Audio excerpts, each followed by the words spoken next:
Kedengeran nggak suara saya, Pak? Ya, dengar. Baik, Pak. Ya, Assalamualaikum warahmatullahi wabarakatuh. Selamat malam, Pak.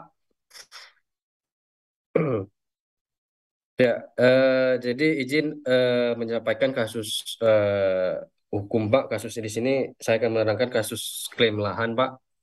Klaim lahan ini atau di tepatnya terjadi di PT Hungarindo Persada, Pak. Ini salah satu kebun BGA kita di sini, Pak.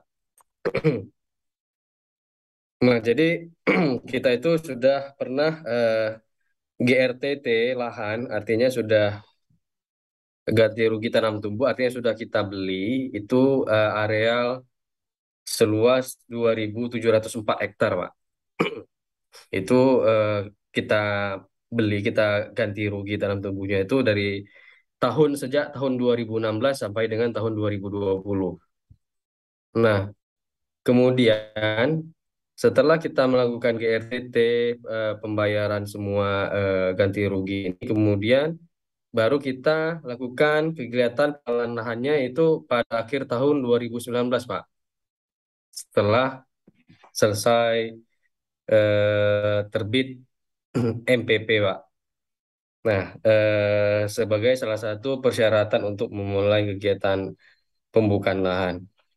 Nah, kemudian muncul klaim eh, pada GRTT ini, Pak. Jadi salah satunya adalah kelompok Yanto ini, Pak, 62,51 hektar. Jadi lokasi lahannya itu berada di Desa Sungai Melayu. Dasar pengakuannya adalah pembeliannya itu mereka dari pihak Yanto ini melakukan pembelian dari saudara Jaka, Pak, warga SP 5.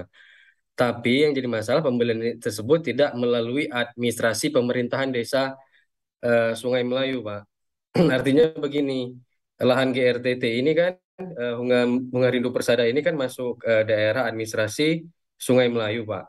Tapi mereka melakukan pembelian lahan pribadi, yaitu Yanto kepada saudara Jaka ini, warga SP 5 Jairan Jaya ini tidak melalui proses administrasi atau legal melalui desa Sungai Melayu.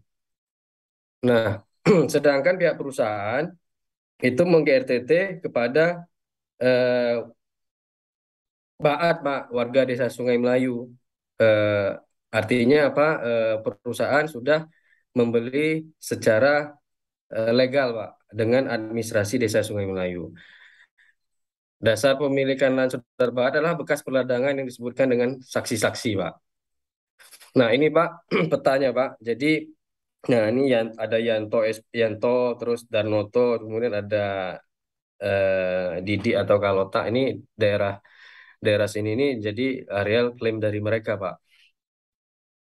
Nah, proses penyelesaian yang sudah kita lakukan, yaitu pertama, Pak, ada kesepakatan tali asih, Pak. Artinya kita membayar tali asih kelapa sawit kepada pemilik tanaman tersebut, Yanto. Memang di areal itu, areal apa namanya, areal yang kita GRTT itu ada tanaman, Pak. Ada tanaman Yanto Yanto CS tadi yang ngeklaim tadi.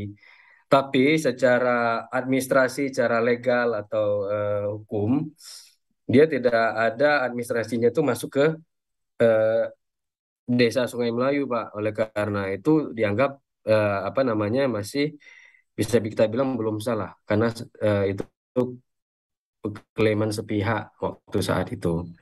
Kemudian setelah mediasi dan kesepakatan, eh, kita lakukan penggarapan lahan, membersihkan sawit untuk memudahkan penghitungan jumlah tanaman kelapa sawit. Artinya begini, dari pihak perusahaan itu mengambil win-win solution lah, Pak. Jadi tanaman yang sudah keburu ditanam sama Yanto CS itu ditaliasi, Pak, dihitung per pokok dan dibayarkan perusahaan.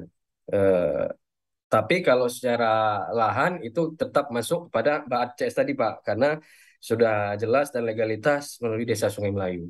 Kemudian berjalannya waktu, Pak. Awalnya sudah apa sudah sah, Pak, ya, sudah sepakat Yanto CS itu. Tapi berjalannya waktu ada campur tangan pihak ketiga, Pak. Ada LSM lah nih dan Apkasindo, Asosiasi Petani Kelapa Sawit Indonesia. yang mempengaruhi pihak yang telah bersepakat. Artinya Yanto ini dipengaruhi untuk tidak menerima tali asih tersebut, Pak. Jadi begitu dipengaruhi oleh LSM dan Apkasindo tadi, Yanto ini akhirnya mundur lagi, Pak. Mundur lagi dengan kesepakatan yang sudah dibuat pertama oleh perusahaan dan Yanto tadi, Pak. Nah, terus tanggapan Yanto tadi, Pak, pada prinsipnya mau ditukar lahan yang diklaim, tidak mau dibebani hutang investasi. Lahan yang ditukar guling akan dikelola sendiri Pak pribadi. Di area yang mau ditukar guling agar dibuat SAM. Apabila dimasukin anggota plasma, tanaman yang ada diminta tali asih. Besarnya tali asih akan dikoordinasi dulu ke tim. Agar tuntutan dibuat tertulis Saudara Yanto akan koordinasi dengan tim dan penasihat hukumnya. Nah, sesuai dengan data dan fakta, kondisi lapangan bawah seluruh permasalahan timbul akibat adanya campur tangan pihak ketiga. Jadi seperti itu, Pak. Artinya penyelesaian ini tidak bisa rampung selesai, tapi secara legalitas dan administrasi itu sudah masuk Desa Sungai Melayu, dan perusahaan sudah melakukan ganti rugi tanam tumbuh itu sesuai dengan legalitas dan administrasi. Tapi Yanto dan teman-teman tidak mengakui karena mereka tadi sudah pernah membeli kepada atas nama saudara apa namanya tadi Jaka dari eh, ya. Terima kasih Prof. Itu yang dapat saya sampaikan. Mohon masukannya. Terima kasih. Baik, terima kasih presentasinya ya. Saya beri kesempatan ini untuk tukar sharing kepada saudara-saudara. Saudara, ya, silahkan Pak Rudi kalau ada sharing ya.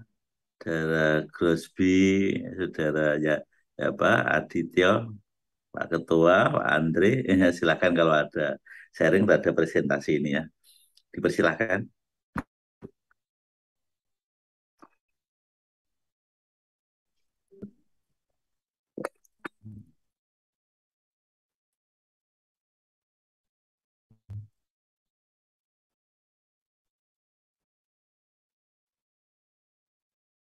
Izin Pak, Ya, mungkin silakan.